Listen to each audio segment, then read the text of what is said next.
mais em detalhes dessa situação de ontem, por exemplo, que hoje deu o que falar. Eu fui expulso ontem no jogo, uma situação que não é normal para mim. Tô indo para 6 anos aqui, foi a segunda vez que isso aconteceu com a camisa do Flamengo. E eu procuro ser uma referência positiva, realmente controlar as minhas emoções, mas ontem não consegui fazer isso, né? Eu fui agredido, o jogador ele deu uma cotovelada no rosto, e ali logo depois eu tentei chamar ele por 3 vezes, né, para ter uma palavrinha que ela tem poder, né, doutor, que é a desculpa, alguma coisa que faz, mesmo que foi errado, falar um desculpa já de repente acaba com tudo, melhora. Mas não olhou para mim, acabou que eu tive uma reação. E, enfim, o erro dele não justifica o meu, como eu falei ontem para as pessoas, pedi desculpa para meus companheiros e para os torcedores, tudo. Numa situação como essa, no calor do jogo, ali, pô, e é muita emoção, a flor da pele. Esses momentos, esses primeiros segundos, quando somos agredidos, né? E eu acho que não só eu como jogador, mas muitas pessoas que estão nos acompanhando aqui também passa por isso, né? Como fazer para controlar as emoções nesse momento de alta tensão, quando nós somos atingidos e ofendidos? Fala aí, doutor. Me Bom, em ajuda, primeiro doutor. lugar, eu fico muito feliz com essa espontaneidade, esse coração aberto de falar de uma dor. Isso é raro. Isso indica que você é um ser humano Obrigado, raro que late. Por isso que obrigado. vale a pena te seguir no Instagram, vale a pena você ler seu livro, porque humildade e maturidade, sabedoria são duas joias raras num país que está radicalizado, numa sociedade moderna, onde as pessoas não conseguem rasgar seu coração, por isso elas adoecem e levam para o seu túmulo os seus conflitos. A maioria leva para o túmulo os seus conflitos, porque não tem essa atitude de reconhecer suas mazelas e se reinventar. Olha, Diego, só são perfeitas as pessoas que já morreram. Todos os mortais são imperfeitos. Todos nós somos seres humanos em construção e devemos entender que nos primeiros segundos de tensão não é o eu que entra em cena. Quem entra em cena são os copilotos do eu que atuam em frações de segundos. E eles podem levar a aeronave mental para um plano de voo que nós não programamos. E é por isso que tem uma técnica importantíssima que eu vou falar explicando sobre como o mestre dos mestres reagiu há 2000 anos. Eu fui um dos maiores ateus que pisou nessa terra. Quando eu estudei somente sobre os ângulos da ciência, eu me curvei aos pés da sabedoria dele. E não defendo uma religião, mas eu percebi minha pequenez e percebi que ele é o homem mais inteligente da história e é por Eu isso que li, vai se eu tornar. li, eu li e adorei esse livro, incrível. Parabéns. Até o Neymar leu, ele postou também no Instagram dele.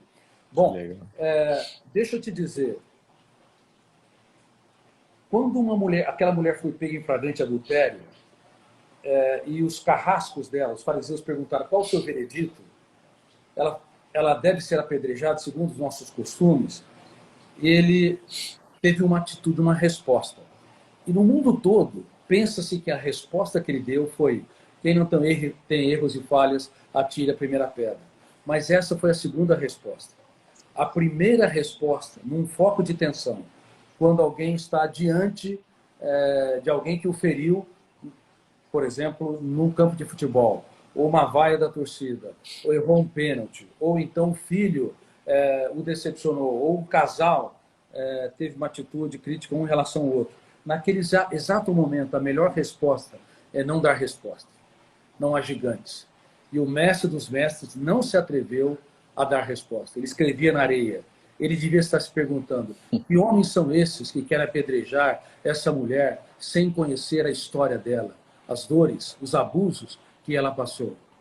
E ele escrevia na areia porque ele não comprava aquilo que não lhe pertencia. Diego, nós não podemos comprar aquilo que não nos pertence.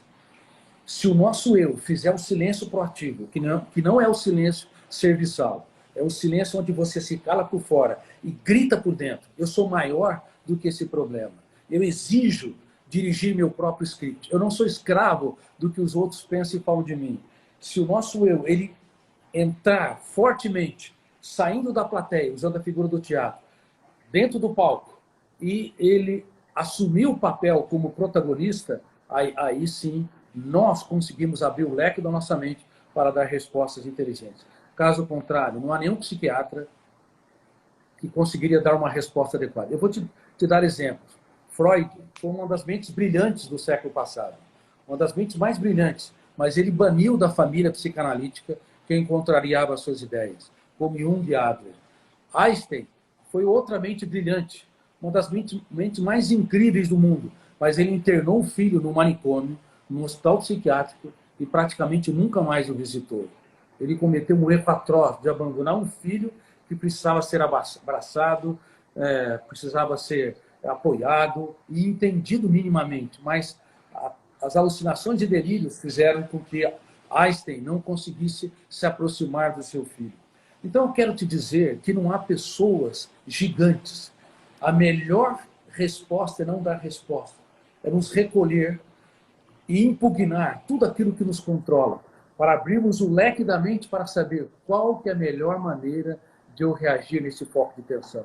Se Freud fizesse isso, certamente ele abraçaria quem o contrariava. Se Einstein fizesse isso, certamente ele consideraria seu filho como único e irrepetível, apesar de ele ter perdido os parâmetros da realidade.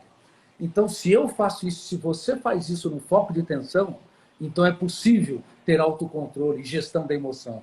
Caso contrário, nós vamos falar todas as vezes que nos atrevermos a reagir sem pensar. Tá anotado. Tá anotado, mas isso faz muito sentido, do silêncio, né? Porque senão, realmente, não somos nós ali, né? Perdemos o controle, agimos, a raiva toma conta e nós estamos sujeitos, obviamente, a esse sentimento por alguns momentos, mas o silêncio nessa situação e a respiração, né? Faz toda a diferença, doutor. Como é bom te ouvir falar de assuntos tão complexos muitas vezes, porque nossa mente, realmente, eu vejo, nós somos em alguns momentos complexos, mas é possível encontrar uma simplicidade nessa complexidade, e você tem esse dom. Então, parabéns, é realmente, pô, muito gostoso, daria para ficar aqui conversando com você umas 2 horas, e eu